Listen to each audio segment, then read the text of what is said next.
الحمد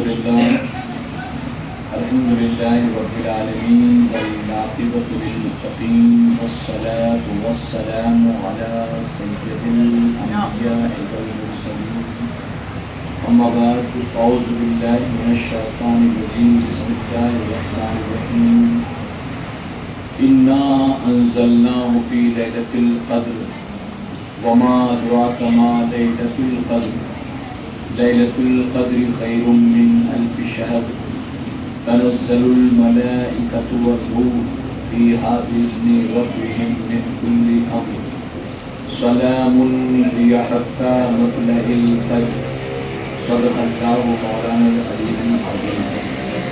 الصلاة والسلام عليك يا رسول الله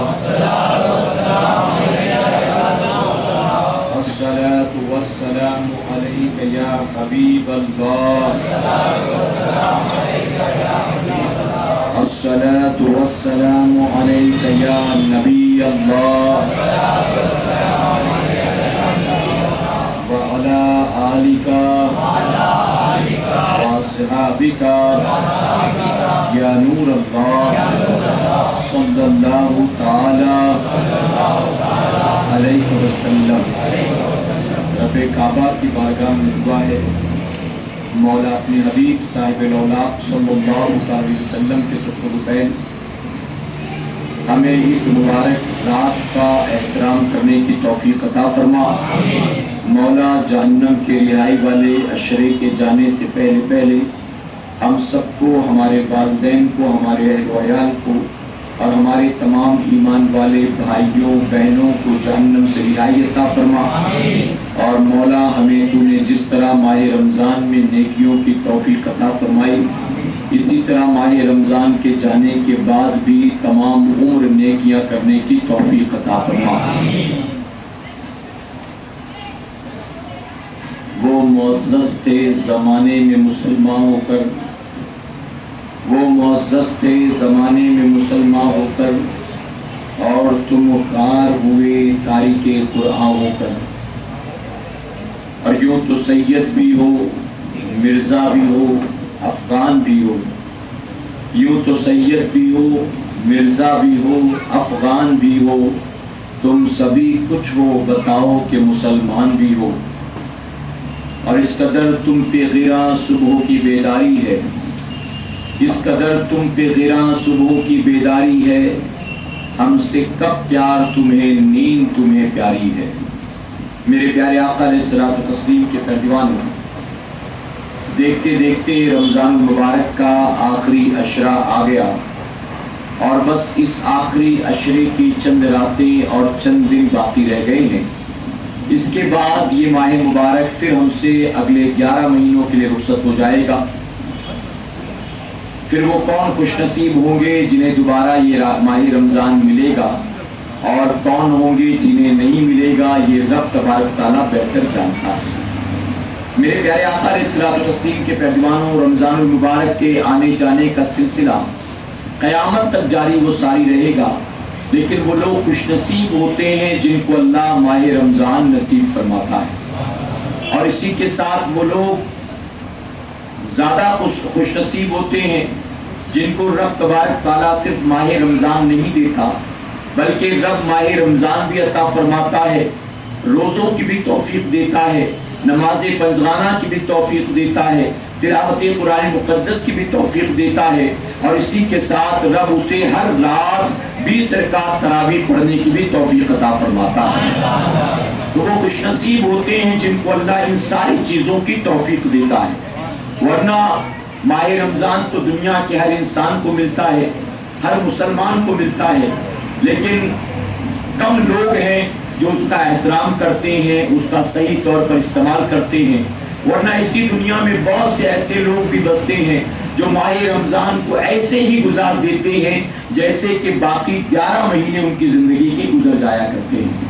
بعض لوگوں کے لیے ماہ رمضان صرف کھانے پینے کا مہینہ ہے کہ وہ بیوی بچوں کو، دوست احباب کو لے کر محمد علی روڈ پر جاتے ہیں کہ چلو اب اس مہینے میں ہم کو اچھا کھانے پینے کو ملے گا، بعض لوگوں کے لیے صرف یہ خریداری کا مہینہ ہے، ان کی خریداری رمضان المبارک کی پہلی تاریخ سے شروع ہوتی ہے تو عید کا چاند ہونے تک ختم نہیں ہوتی، بلکہ وہ پوری رات بھی خریداری میں گزر جاتی۔ تو کس انداز میں لوگ اس مہینے کا حق ادا کرتے ہیں، اس مہینے کو جو ہے نبھاتے ہیں، اس میں عمل کرتے ہیں، یہ اس پر ڈیپینڈ کرتا ہے۔ یہ تو میرے کریم کا بڑا کرم ہے کہ اس نے ہمیں اور آپ کو ماہ رمضان بھی دیا اور اللہ نے ہمیں روزوں کی توفیق بھی عطا فرمائی۔ میرے پیارے آقا کے پرتوانوں میں اکثر کہتا ہوں، اللہ رب العزت نے اگرچہ ہمیں اور آپ کو غریب بنا کر پیدا کیا، ہم غریب ہیں، جھگی جھوپڑی میں رہتے ہیں، middle class, lower middle class کے لوگ، لیکن اس کے باوجود اس کریم کا بڑا احسان ہے کہ ہم کارٹر روڈ میں، بینڈ سٹینڈ میں، برج کینڈی میں پیدا نہیں ہوئے، ہم یہاں پیدا ہوئے۔ کم سے کم ایسی بستیوں میں پیدا ہونے کے بعد ہمیں یہ پتا تو چلتا ہے کہ ربیع الاول شریف کا مہینہ آیا، کہ محرم کا مہینہ آیا، کہ رمضان کا مہینہ آیا۔ اے مسلمانوں، ان علاقوں میں رہنے والوں کو تو کون سا مہینہ ہے اس کی خبر نہیں ہوتی۔ ہم غریبوں پر اللہ کا کرم ہے، ہم غریب ہی صحیح لیکن کم سے کم ایسی جگہ بستے ہیں جہاں 5 وقت ہمارے کانوں میں اذان کی آواز سنائی دیتی ہے۔ میرے پیارے آقا کے فرمانوں، ایک بات ذہن میں محفوظ کر لیں پوری زندگی کے لیے، آپ اس کو میری نصیحت سمجھے، وصیت سمجھے، لیکن پوری زندگی اس کو ذہن میں محفوظ کر لیں۔ رب تبارک تعالیٰ کی رحمت یہ ہرگز گوارا نہیں کرتی کہ محبوب کے کسی ایک امتی کو میں جہنم میں ڈال دوں، بلکہ رب تبارک تعالیٰ کی رحمتیں تو یہ چاہتی ہیں کہ میرے حبیب کا امتی کچھ تو کر لے جائے کہ جو اس کی نجات کا ذریعہ بن جائے، کچھ تو بہانہ مل جائے مجھے کہ میں اسے معاف کر دوں، اسے بخش دوں۔ اور اسی لیے میرے کریم نے قدم قدم پر نیکیوں کے انبار لگا دیے۔ تم ایک بار سبحان اللہ کہو، اللہ تمہیں 10 نیکی عطا فرمائے گا۔ تم ایک بار درود شریف پڑھو، اللہ تمہارے 10 گناہ معاف کر دے گا۔ تم فلاں عمل کرو، اتنا ثواب ملے گا، فلاں نیکی کرو، اتنا ثواب ملے گا۔ تو یہ انعام اللہ نے پورے سال بھر کے لیے ہمارے اور آپ کے لیے رکھ دیا۔ اور جب رمضان شریف کا مہینہ آتا ہے، یہ برکت والا مہینہ ہے، اس ماہ مبارک میں انعام کا کیا کہنا۔ یہاں تو فرمایا گیا اگر بندہ نفل پڑھتا ہے اللہ اس کو فرض کا ثواب عطا فرماتا ہے، یہاں بندہ ایک نیکی کرتا ہے اللہ اس کو 70 گنا ثواب عطا فرماتا ہے۔ تو گویا قدم قدم پر میرے کریم نے اتنے انعامات کے انبار لگا دیے کہ میرے حبیب کو امتی کوئی تو ایسی نیکی کر لے جائے کہ میں قیامت کے دن اس کو جنت میں داخل کر دوں۔ لیکن اس کے باوجود ہمارا آپ کا حال یہ کہ بعض لوگ شروع سے لے کر آخر تک ایک بھی روزہ نہیں رکھتے، ایک بھی روزہ نہیں۔ اور بعض روزے دار ایسے کہ وہ روزہ رکھتے ہیں، صبح اٹھے سحری کر لی اور سحری کرنے کے بعد پھر سے دروازہ بند کر کے سو گئے، ان کو نہ نماز فجر سے کوئی لینا دینا، نہ نماز ظہر سے کوئی لینا دینا، بس وہ دن بھر جانوروں کی طرح بھوکے پیاسے رہتے، نہ قرآن شریف کی تلاوت کی توفیق ملتی، نہ ایک وقت سجدے کی توفیق ملتی۔ میرے پیارے آقا علیہ السلام تسلیم کے پیغمبروں، اللہ نے قدم قدم پر انعامات کے انبار لگائے، اس کے باوجود بھی اگر کوئی بندہ اپنی مغفرت نہ کروا سکے، اپنے آپ کو معاف نہ کرا سکے، تو بتا اس سے بڑا بھی کوئی کم نصیب ہو سکتا ہے، اس سے بڑا بھی کوئی گیا گزرا ہو سکتا ہے۔ رمضان المبارک میں فرمایا گیا رب تبارک تعالی ہر رات اپنے 1,00,000 بندوں کو جہنم سے رہا فرما دیتا ہے، اور بعض روایت میں آیا رمضان المبارک کی ہر رات اللہ 7,00,000 بندوں کو جہنم سے رہا فرما دیتا ہے۔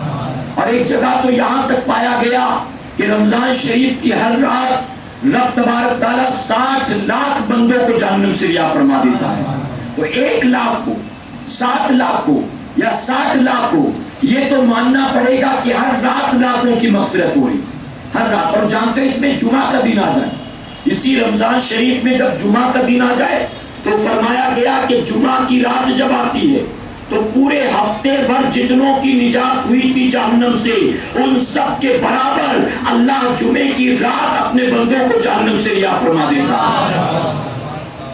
پورے ہفتے بھر جتنوں کی نجات ہوئی جمعہ کی رات ان کے برابر۔ اور فرمایا کہ جب عید کی رات آتی ہے، جب رمضان المبارک کی آخری رات آتی ہے تو فرمایا گیا کہ رب تبارک تعالیٰ پورے مہینے بھر جتنوں کو رب نے جہنم سے رہا کیا ہوتا ہے ان سب کی تعداد کے برابر رب تبارک تعالیٰ آخری رات اپنے بندوں کو جہنم سے رہا فرما دیتا ہے.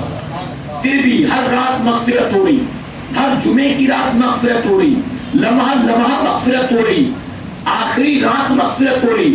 پھر بھی ہم سائیڈ لائن کر دیے گئے, ہمارا شمار مغفرت پانے والوں میں نہیں کیا گیا. تو اب بتائیے ہم سے گیا گزرا کوئی ہوگا, ہم سے بڑا کم نصیب کوئی ہوگا؟ ارے نبی کریم صلی اللہ علیہ وسلم ارشاد فرماتے ہیں تم جہنم میں گرنا چاہتی ہو اور میں تمہاری کمر پکڑ پکڑ کے تمہیں بچاتا ہوں. تم جہنم میں گرنا چاہتی ہو, بتائیے ہم گرنا چاہتے ہیں کہ نہیں گرنا چاہتے؟ صبح سے لے کر شام تک جتنے عمل کرتے ہو آپ کو ماننا پڑے گا اس میں 99% عمل جو ہے وہ جہنم میں جانے کا ہے. یہ گالی دینے والا کیا جنت کی نعمتیں پائے گا؟ یہ ایک دوسرے کی غیبت چغلی کرنے والا کیا جنت میں جائے گا؟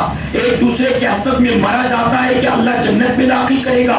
کبھی کسی کو گالیاں دیتا, کبھی مار پیٹ کرتا, کبھی فلمیں دیکھتا, کبھی ناچ گانوں کی محبت دل میں پیدا کرتا. اے مسلمانوں, کبھی گلی کے نکڑ پر کھڑے ہو کر دوسروں کی آنے جانے والی بہو بیٹیوں کو گندی نظروں سے دیکھتا. آپ جواب دو, کیا اللہ اس کے عوض تمہیں جنت میں داخل کرے گا؟ تو آقا فرماتے تم جہنم میں گرنا چاہتی ہو, میں تمہاری کمر پکڑ پکڑ کے تمہیں بچاتا ہوں, کمر پکڑ پکڑ.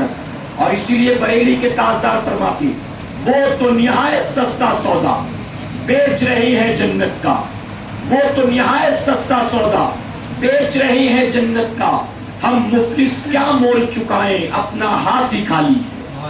یعنی سستا سودا ہے, پھر بھی ہمارے پاس کچھ نہیں. ہم سے بڑا کم نصیب کوئی ہوگا بتائیے؟ درود شریف پڑھنے ایک مرتبہ اور ہمیں بنا کر سامنے رکھنا ہے تو مطلب کیا, میں بنا مائک کے کر لیتا ہوں, آواز ایسی بیٹھی ہوئی ہے 10-15 منٹ بول کر اپنی بات ختم کر دوں گا. درود شریف پڑھنے آپ صلی اللہ علیہ وسلم صلاۃ و سلام علیہ رسول اللہ صلی اللہ علیہ وسلم. تو میرے پیارے آقا کے پہلوانوں میں عرض کر رہا تھا کہ بہت آسان کر دیا گیا, لیکن اس کے باوجود ہم نہ پا سکے تو ہم سے بڑا کم نصیب کوئی ہے بتاؤ؟ اگر پرابلم ہے باہر کا بند کر دیجیے نا, کچھ تو کر دو, لیکن بالکل آواز بند کر دے تو کیا مطلب ہے؟ ایک بار اور درود شریف پڑھ لیا.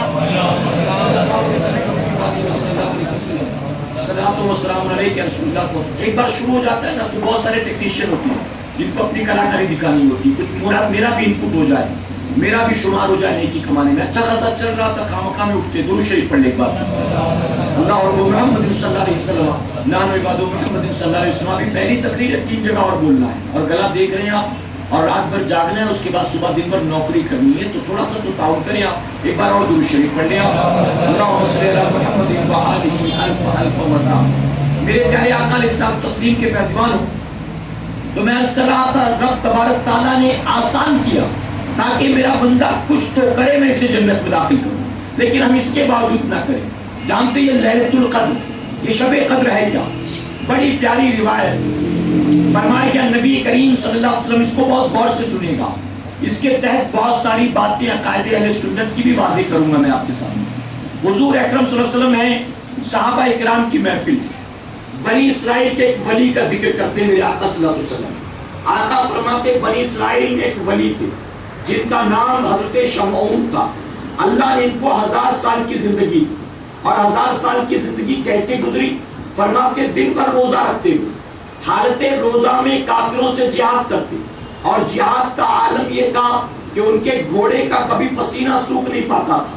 یعنی ایک مارکا ختم نہیں ہوا دوسری طرف بڑھے, وہاں جنگ فتح نہیں ہوئی تیسری طرف بڑھے, گھوڑے کا پسینہ سوکھ نہیں پاتا, مسلسل لگے. اور جب رات آتی تو رات بھر عبادت کرتے, پوری رات عبادت کرتے. حضور اکرم صلی اللہ علیہ وسلم نے فرمایا یہاں تک کہ کفار ان سے بیزار آ گئے, تنگ آ گئے, یہ چین سے بیٹھنے نہیں دیتا. انہوں نے سازش رچی اور حضرت شمعون کی بیوی کے سامنے میسج بھیجا. کیا میسج؟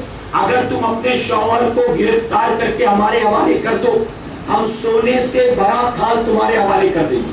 اب دنیا دار عورت کی لالچ میں آ گئی, انتظار میں تھی. ایک رات حضرت شمعون عبادت میں مصروف تھے, عبادت کرتے کرتے آپ کی آنکھ لگی. اب آنکھ لگی تو اس عورت نے موٹی رسیوں سے آپ کے ہاتھ پیر جکڑے, اور انتظار میں رہی کہ صبح ہو جائے تو لوگوں کو اطلاع کروں اور لوگ ان کو لے جائیں, جو کرنا ہے کرے اور میرا مال میرے حوالے کرے. حضرت شمعون کی آنکھ کھلی, آپ نے اپنے ہاتھ پیر کو رسیوں سے جکڑا پایا، ہلکی سی جنبش دی، روایتوں میں آتا ہے ہلکا سا ہاتھ پیر ہلانا تھا کہ وہ موٹی موٹی رسیاں جو ہیں معمولی دھاگوں کی طرح ٹوٹ کر بکھر گئی، وہ حیران رہ گئی۔ حضرت شمعون نے بھی پوچھا تو نے یہ کیوں کیا بتا؟ تو محبت سے مسکرا کر کہنے لگی کہ میں تو صرف جاننا چاہتی تھی کہ میرے شوہر کو اللہ نے کتنی طاقت دی ہے، میں تو طاقت دیکھنے کے لیے کر رہی تھی۔ انہوں نے بھی بیوی کی بات پر یقین کر لیا۔ اب اس نے کافروں کو میسج بھجوایا کہ رسیوں سے ان کو باندھنا ممکن نہیں ہے، اب بتاؤ کیا کریں، نیکسٹ پلان کیا ہے؟ تو کافروں نے کہا ٹھیک ہے ہم تمہیں لوہے کی زنجیریں بھیجتے۔ انہوں نے موٹی موٹی جو ہے زنجیریں بھیجی، وہ رکھے پہ انتظار میں تھی۔ ایک رات پھر عبادت کرتے کرتے آنکھ لگ گئی حضرت شمعون کی، اس نے آپ کے ہاتھ پیر کو زنجیروں سے باندھا۔ باندھنے کے بعد صبح کا انتظار کرتی رہی، حضرت شمعون کی آنکھ کھلی، آپ نے ہاتھ پیر کو بندھا پایا، فرمایا کہ پھر ہلکی سی جنبش دی، آپ نے وہ زنجیریں بھی ایسے ہی ٹوٹ گئی جیسے کہ پہلے کی رسیاں ٹوٹ گئی تھی آسانی کے ساتھ۔ اب بیوی کی آنکھیں پھٹی رہ گئی۔ پھر اس نے بہانے بنائے اور کہا کہ اچھا اتنی طاقت آپ کو، میں نے تو سمجھا اس سے باندھ دوں گی لیکن اس کو بھی آپ نے توڑ دیا، اللہ کا شکر ہے اللہ نے میرے شوہر کو اتنی طاقت دی۔ باتیں بنایا اس نے، اب میسج پہنچا دیا کہ زنجیروں سے باندھنا بھی ممکن نہیں۔ کافر پریشان کرے تو کیا کرے، اس پر قابو کیسے پائے؟ ابلیس آیا ان کی محفل میں اور ابلیس نے آ کر کہا ان کو گرفتار کرنا ہے تو ان کی بیوی سے کہو خود انہی سے پوچھے کہ ان کے ہاتھ پیر کس چیز سے باندھے جا سکتے ہیں۔ تو بیوی نے ایک دن گفتگو کرتے کرتے درمیانی گفتگو محبت سے مسکرا کر پوچھا میں نے رسیوں سے باندھا آپ نے توڑ دیا، میں نے زنجیروں سے باندھا آپ نے توڑ دیا، آپ کو قابو کس چیز کے ذریعے پایا جا سکتا ہے؟ میں آپ کی بیوی ہوں، آپ مجھے بتا دیں، میں جاننا چاہتی ہوں۔ اس طرح محبت میں باتیں بناتی رہی۔ فرمایا کہ حضرت شمعون کی جو بال تھے ان کی لٹیں 18 لٹیں تھیں جو زمین پر رگڑتی تھیں، یعنی وہ چلتے تو 18 چوٹیاں زمین پر رگڑ کر چلتے تھے۔ آپ نے ان سے کہا اپنی بیوی سے کہ اگر میرے ان بالوں سے کوئی میرا ہاتھ پیر باندھ دے تو میں اس کو توڑنے کی طاقت نہیں رکھتا، میں اس کو توڑ نہیں سکتا۔ آپ نے راز بیان کر دیا۔ اب یہاں ایک بات سن لیں، ان کی شریعت میں اس طرح سے لمبی زلفیں رکھنا حرام ناجائز نہیں تھا، وہاں اس کی اجازت تھی، لیکن ہماری شریعت میں یعنی حضور اکرم صلی اللہ علیہ وسلم نے اس سے منع فرمایا۔ کمر تک بال رکھنا یا زیادہ لمبے بال رکھنا مردوں کو سختی سے منع کیا گیا۔ کہا گیا عورتیں مردوں کی مشابہت نہ کریں اور مرد عورتوں کی مشابہت نہ کریں، یعنی مرد عورتوں کی کاپی نہ کرے اور عورتیں مردوں کی کاپی نہ کریں۔ اور حضور اکرم صلی اللہ علیہ وسلم نے فرمایا کوئی مرد یا کوئی عورت اگر کسی دوسرے کی مشابہت کرے تو اس کو اپنے گھر سے باہر نکال دو۔ یعنی کوئی عورت اگر مرد بنتی ہو، جینس پہنتی ہو، ٹی شرٹ پہنتی ہو، مردانہ بال کٹاتی ہو، مردانہ میک اپ کرتی ہو، سجتی سورتی ہو، مردوں کی طرح بن سور کر چلتی ہو، تو کہا ایسے مرد کو گھر سے نکال دو۔ اور اگر کوئی مرد ایسا ہو جو عورتوں کی شباہت کرتا ہو، عورتوں کی طرح لمبے بال رکھتا ہو، کان میں بالی چڑھاتا ہو، پہنتا ہو، ہاتھ میں بریسلیٹ پہنتا ہو، گلے میں چین پہنتا ہو، تو ایسے مرد کو کہا گیا گھر سے باہر کر دو۔ آقا کی سنت ہے زلف رکھنا، لیکن جانتے ہو کتنا؟ 3 طریقہ ہے۔ ایک ہے اگر زلف ہو تو کان کی لو تک، یعنی اتنی لمبی، اتنی لمبی۔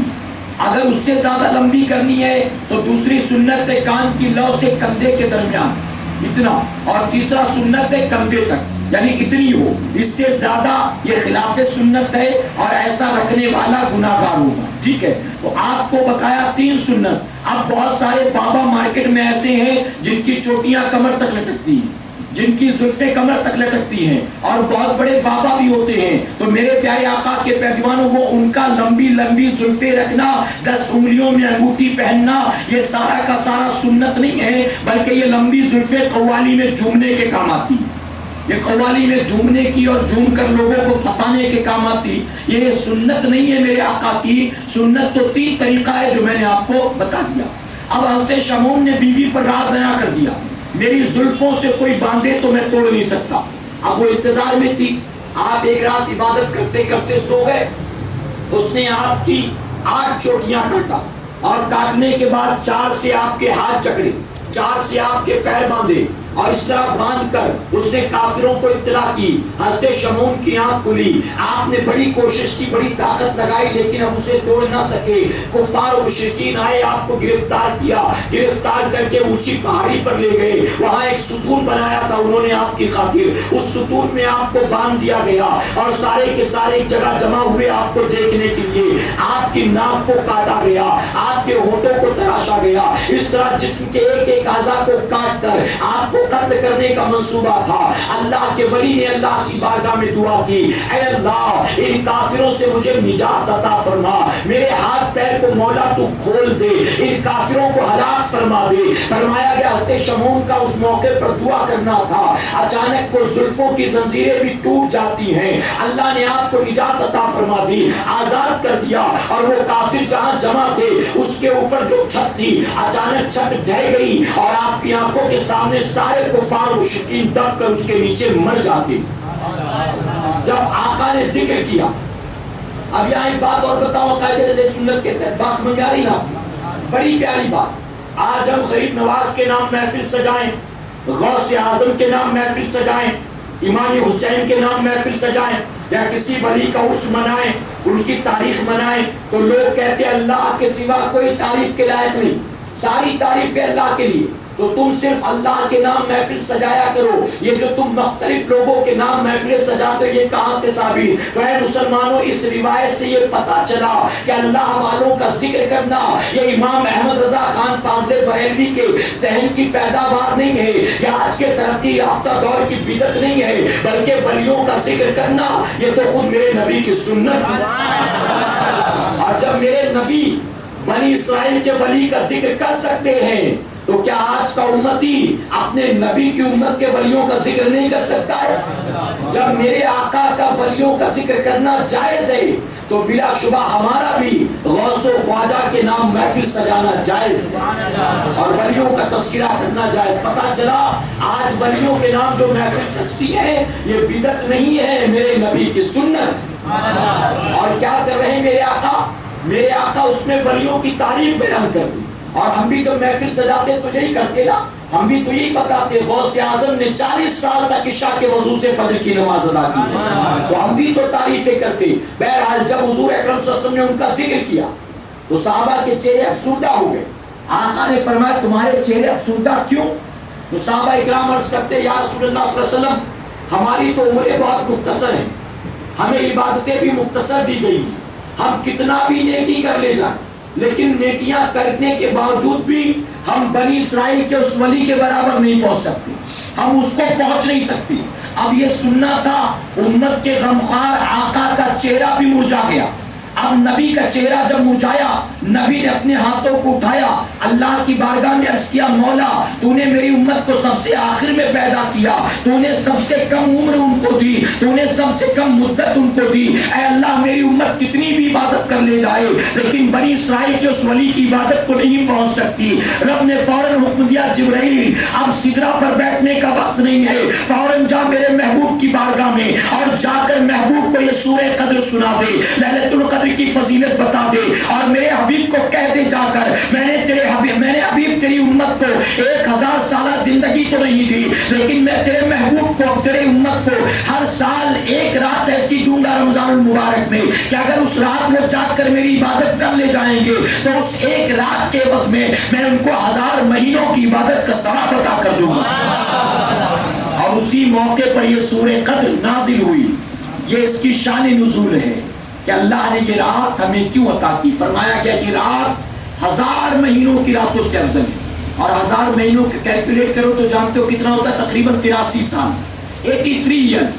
اب تک اگر کسی کی عمر 20 سال ہو گئی, 25 سال ہو گئی, 40 سال ہو گئی, 45 سال, 50 سال, ہر سال وہ شب قدر مناتا ہے, مناتے ہیں نا ہر سال. اب تک اگر آپ نے 10 بار منایا ہے, 10 سالوں سے مسلسل لیلۃ القدر مناتے آ رہے ہو, ہر رات کے عوض میں 83 سال, تو اب ذرا سوچو آپ نے 10 سال سے منایا, اب تک اللہ نے 830 سال کی عبادت کا ثواب عطا فرمایا.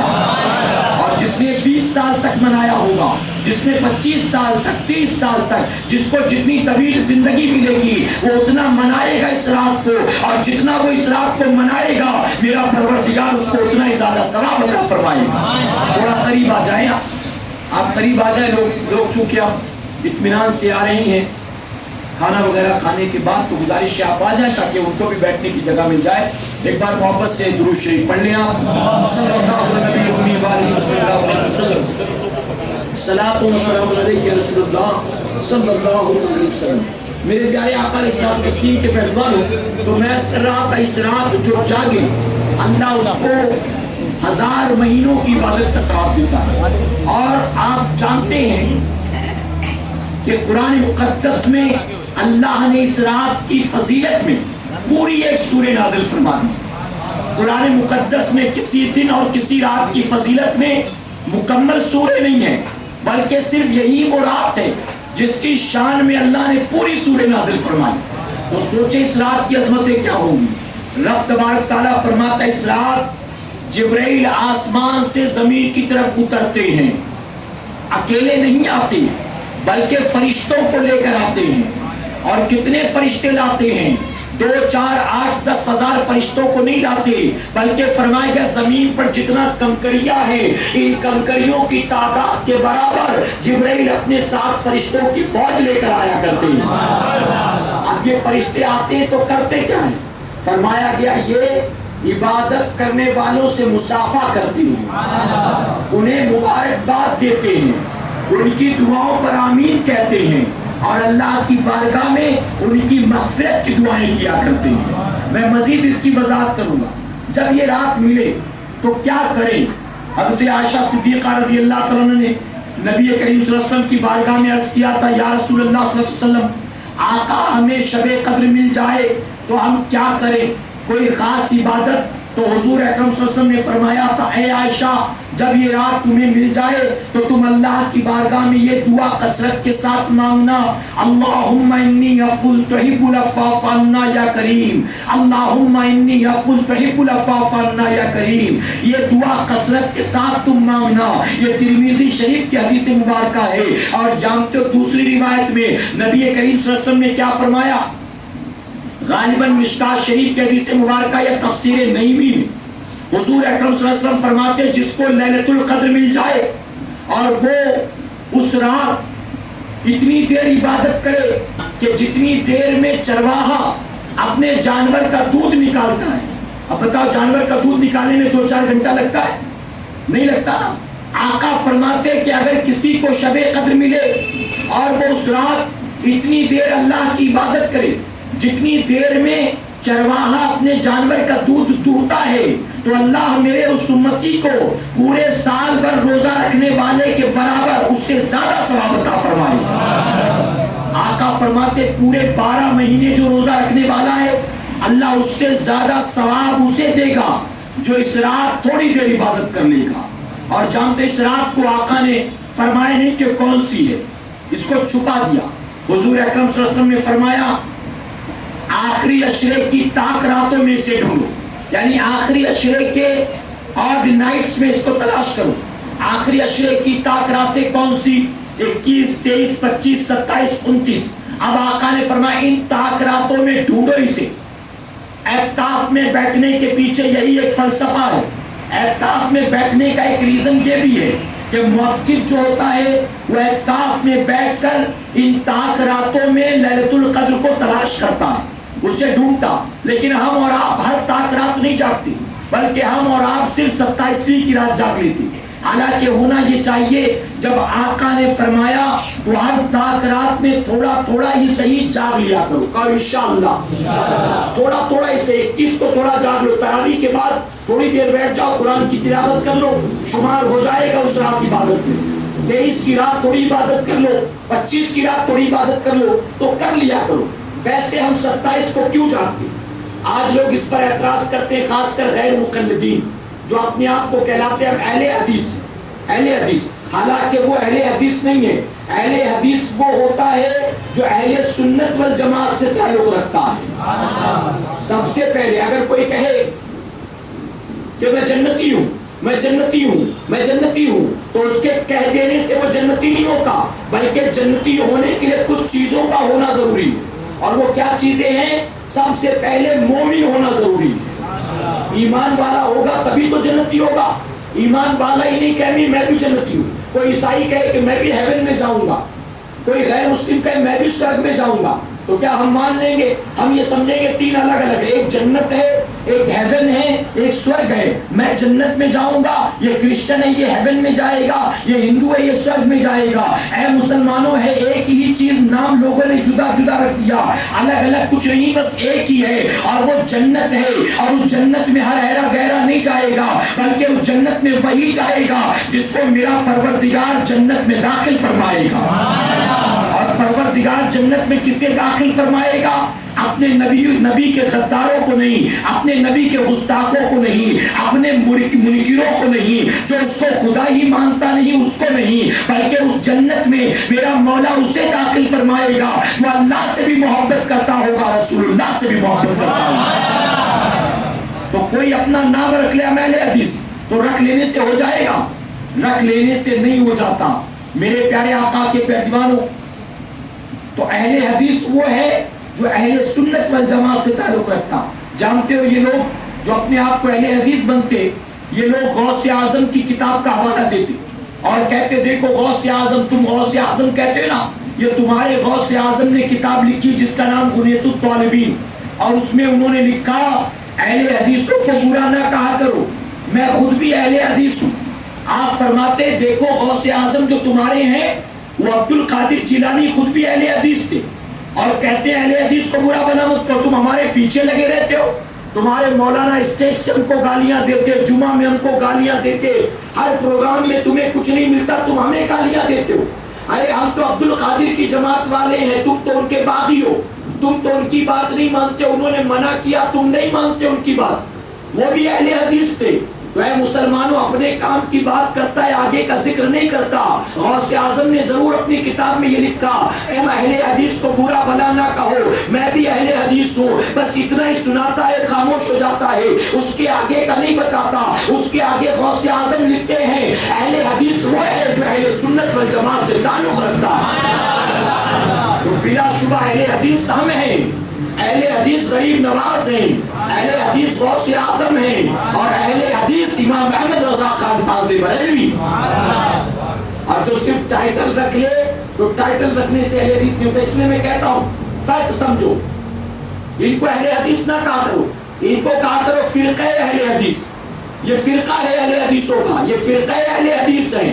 ہم سچے اہل حدیث ہیں، جو سنی ہے وہی اہل قرآن ہے، وہی اہل حدیث ہے، اور وہی اہل سنت والجماعت، اور وہی بلا شبہ جنت میں جانے والا.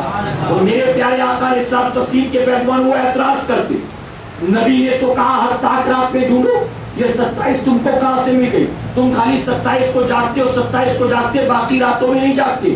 تو میرے پیارے آقا کے پیروان بعض لوگ یہ کہتے ہیں نبی کو علم غیب نہیں ہے، معاذ اللہ، نبی کو پتا ہوتا تو نبی بتا دیتے اسپیشلی یہی رات ہے، نبی نے ایسا کیوں کہا اس میں ڈھونڈو، نبی کہتے تھے فلاں رات ہے اسی میں جاگو، نبی نے یہ کیوں کہہ دیا؟ تو یہ لوگ دراصل بغض رکھتے ہیں تو ایسی چیزیں ڈھونڈتے رہتے، کچھ تو ملے کہ نبی کی شان میں گستاخی کرو، کچھ تو ملے کہ معاذ اللہ ان میں عیب ٹٹولو، کچھ تو ملے کہ معاذ اللہ ان کی برائیاں کرو. حالانکہ اے مسلمانوں، آقا کی شان میں گستاخیاں وہ کرتا ہے، برا بھلا ان کے حوالے سے وہ کہتا ہے، اپنی زبان ان کے خلاف دراز وہ کرتا ہے جس کے دل میں نبی کی محبت نہیں ہوتی. ورنہ دنیا کا اصول تو یہ ہے اگر کسی کے دل میں کسی کی محبت بیٹھ جائے تو اب عاشق کو اپنے محبوب کی خامیوں میں بھی بس خوبیاں نظر آیا کرتی ہیں، خامیاں نظر نہیں آتی. آتی ہے بتاؤ؟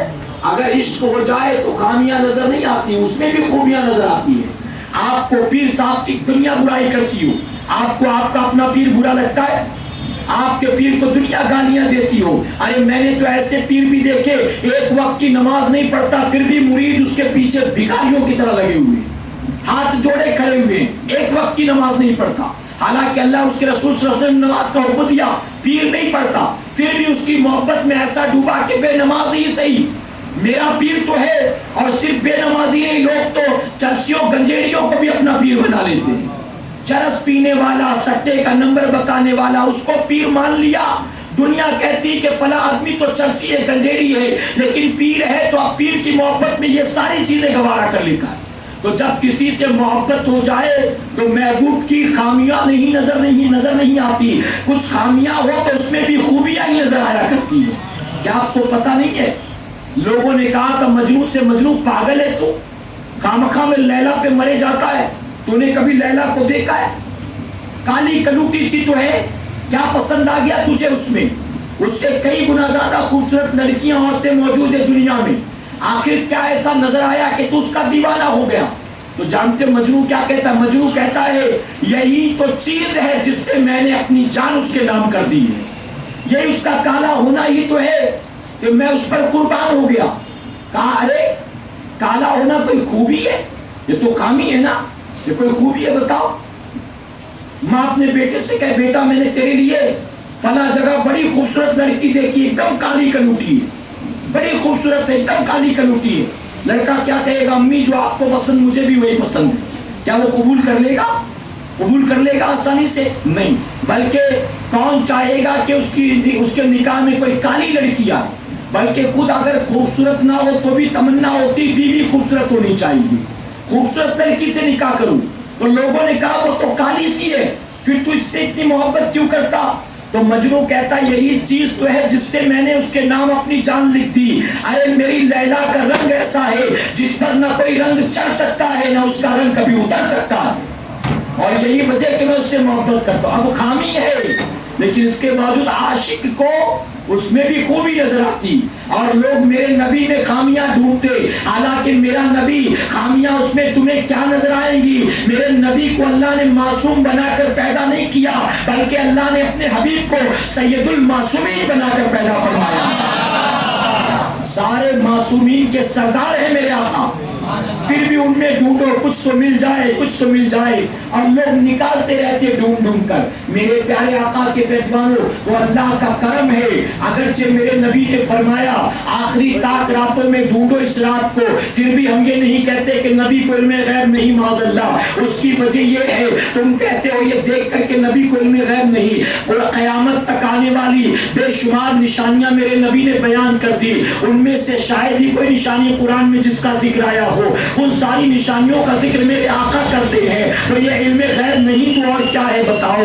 قبر میں کیا سوال ہوگا قرآن میں ذکر نہیں ہے، میرے نبی نے بتا دیا سوال کیا ہوگا، جواب کیا ہوگا، انجام کیا ہوگا۔ یہ علم غیب نہیں ہے تو اور کیا ہے؟ تو میرا نبی نہیں بتاتا، پھر بھی ہم مانتے ہیں اللہ نے علم غیب دیا۔ اور کیوں جانتے ہو؟ اس کی وجہ کہ سب سے بڑا غیب جو ہے وہ اللہ کی ذات مقدسہ ہے، اور اللہ نے جب اپنے حبیب پر اپنے آپ کو بھی نہ چھپایا بلکہ ظاہر کر دیا، تو ماننا پڑے گا۔ اور کوئی غیب کیا تم سے نہا ہو بنا، اور کوئی غیب کیا تم سے نہا ہو بنا، جب نہ خدا ہی چھپا تم پہ کروڑوں درود۔ اللہ سے بڑا غیب تو کچھ ہے ہی نہیں، اللہ سے زیادہ بھی کوئی چھپی چیز ہے؟ تو یہ کیا ممکن ہے؟ اللہ نے اپنا دیدار تو کرا دیا، لیکن محبوب سے کہا محبوب شب قدر کب آئے گی یہ نہیں بتاؤں گا، یہ نہیں بتاؤں گا، یہ ممکن ہے؟ ارے میرے آقا نے، اگرچہ آقا جانتے ہیں لیکن پھر بھی آقا نے وہ رات بتایا نہیں۔ اس کی وجہ یہ تھی کہ آقا کے دل میں تمنا ہے میرا امتی سال بھر سوتا ہے، کم سے کم اس لالچ میں وہ رمضان المبارک کی 5 راتیں جاگ کر عبادت کر لے گا، اور میرا پروردگار اس کو جہنم سے رہائی عطا فرما دی۔ تو میرے نبی اس محبت اور اس لالچ میں اپنے امتیوں کو نہیں بتاتے کہ فلاں رات جاگنا، بلکہ کہا ہر تاک رات میں ڈھونڈو، ہر تاک رات میں۔ تو ہمیں بھی چاہیے ہر تاک رات میں ڈھونڈے کہ انشاءاللہ۔ ویسے بزرگوں کی اپنی اپنی تحقیق، اپنا اپنا ریسرچ، بعض علماء کے نزدیک 21ویں لیلۃ القدر، بعض کے نزدیک 23ویں لیلۃ القدر، لیکن ہمارے امام اعظم ابو حنیفہ رضی اللہ عنہ اور اکثریت علماء کی ایسی ہے جن کی تحقیق نے یہ بتایا کہ 27ویں شب ہی شب قدر ہوا کرتی ہے، 27ویں شب۔ تو اسی لیے ہم سنی الحمدللہ اس رات ضرور جاگا کرتے، اس رات ضرور عبادت کرتے، اور اگر علماء نے یہ رات مخصوص نہ کی ہوتی تو ہم میں سے 80% ہوتے جو کسی ایک رات بھی نہ جاگتے، کسی ایک رات بھی نہ جاگتے۔ جاگتے بتاؤ 21 کو جاگتے، پھر یہ سوچتے یار 21 کو تو جاگ لیا، پتہ نہیں 21 کو تھی کہ نہیں تھی، 23 کو ہو تو میرا تو جاگنا بیسٹ ہوا۔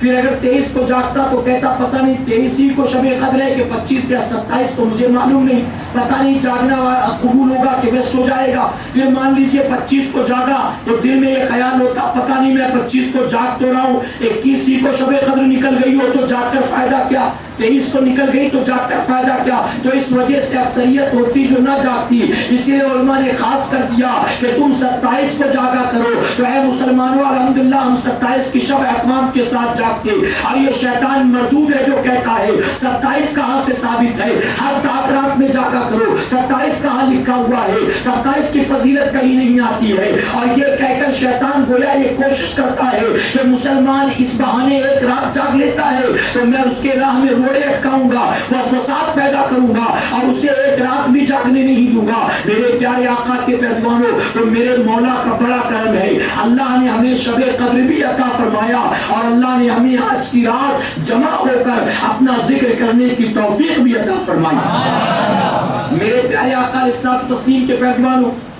آج کی رات اللہ کی بارگاہ میں سچے دل سے گریزاری کرو، توبہ اور استغفار کرو، شرم و ندامت کے آنسو بہاؤ، اللہ کی بارگاہ میں دعا کرو، اللہم انی افعل تحب العفو فاعنا یا کریم۔ اے اللہ میں تیری بارگاہ میں سچے دل سے توبہ کرتا ہوں، تو کریم ہے، میری توبہ کو قبول فرما لے، تو کریم ہے، میرے گناہ کو معاف فرما دے۔ میرے پیارے آقا کے پیروانوں، ہم اور آپ اجتماعی طور پر جمع ہو کر کئی بار ذکر بھی کر چکے، توبہ اور استغفار بھی کر چکے، دعائیں بھی کر چکے۔ اللہ توفیق دے اجتماعی طور پر نہیں بلکہ کسی ایک رات رمضان مبارک کی تاک راتوں میں کسی ایک رات اکیلے بیٹھنا مصلی بچھا کر اور اپنے سارے اعمال کو اپنی آنکھوں کے سامنے رکھنا اور مولا کی بارگاہ میں رو رو کر گریزاری کرنا، دعائیں کرنا۔ اے کریم تو لاکھوں کو روزانہ بخش رہا ہے، انہیں لاکھوں میں میرے ماں باپ کو شامل فرما دے، انہیں لاکھوں میں میرے بیوی بچوں کو شامل فرما دے، انہیں لاکھوں میں میرے ایمان والے بھائیوں بہنوں کو شامل فرما دے۔ اے اللہ تیرا کچھ جانا نہیں ہے، انہیں لاکھوں میں مجھ کمزور اور ناتوا گناہگار کو بھی شامل فرما دے۔ اللہ کی بارگاہ میں رجوع کرو، اللہ کی بارگاہ میں توبہ استغفار کرو، اللہ کی بارگاہ میں ایک رات اٹھو اور رو رو کر دعائیں کرو۔ میں پوری ذمہ داری کے ساتھ کہوں گا، اگر رمضان المبارک کی کسی ایک رات میں آپ نے اپنے گناہوں کو یاد کر کے، اپنی برائیوں کو یاد کر کے، اپنی بدعمالیوں کو یاد کر کے، آخرت کے حساب کتاب کو یاد کر کے اپنی آنکھوں سے شرم و ندامت کا ایک آنسو کا قطرہ بھی بہا دیا، یقین جانو آنسو کا ایک قطرہ دل پر لگے گناہوں کے تمام دھبوں کو دور کر دے گا، تمام گناہوں سے آپ کے دل کو پاک و صاف کر دے گا۔ میرے پیارے آقا کے پیروانوں، تو آج کی شب کا احترام کرو اور خوب عبادت میں مصروف رہنے کی کوشش کرو۔ اللہ اپنے حبیب کے صدقے ہمیں آپ کو سب کو عمل کی توفیق عطا فرمائے۔ میرے پیارے آقا کے پیروانوں، ایک مرتبہ درود شریف محبت سے پڑھے تو مزید کچھ باتیں پیش کروں آپ کے سامنے۔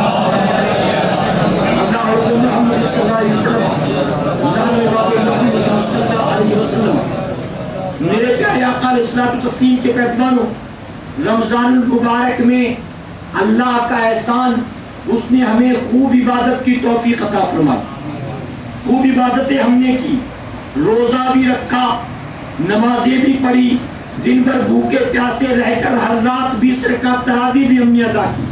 جنہوں نے ادا کی ہے کہے الحمدللہ۔ ورنہ بہت سے ایسے لوگ ہوتے شروع میں 1 2 3 تاریخ تک آتے اور اس کے بعد پورا مہینہ غائب، 27 سے پھر جوائن کر لیتے۔ وہ گویا ایسے ہوتے ہیں جو سپروائز کرنے آتی کہ میں نے ارینجمنٹ دیکھ لیا، سب صحیح ہے، 2 دن آ کر دیکھ لیا سب ٹھیک ٹھاک ہے، اب تم پورا نپٹا لو، 27 کو پھر ملیں گے، 27 کو پھر۔ تو وہ شروع میں 2 3 دن، آخر کے 2 3 دن آتے۔ سنو، جانتے ہو اب مسئلہ بتانے کا تو وقت نہیں ہے، گزر چکی راتیں۔ فرمایا گیا جو تراویح کی نماز پڑھتا ہے اللہ اس کو ہر سجدے کے عوض میں 1500 نیکی عطا فرماتا ہے، ہر سجدے کے عوض میں۔ اب آپ کتنی رکعت تراویح پڑھتے ہو؟ کتنی؟ 8 والا تو کوئی نہیں ہے نا، 20 والے ہیں نا سب الحمدللہ۔ 20 رکعت تراویح میں کتنے سجدے آتے ہیں؟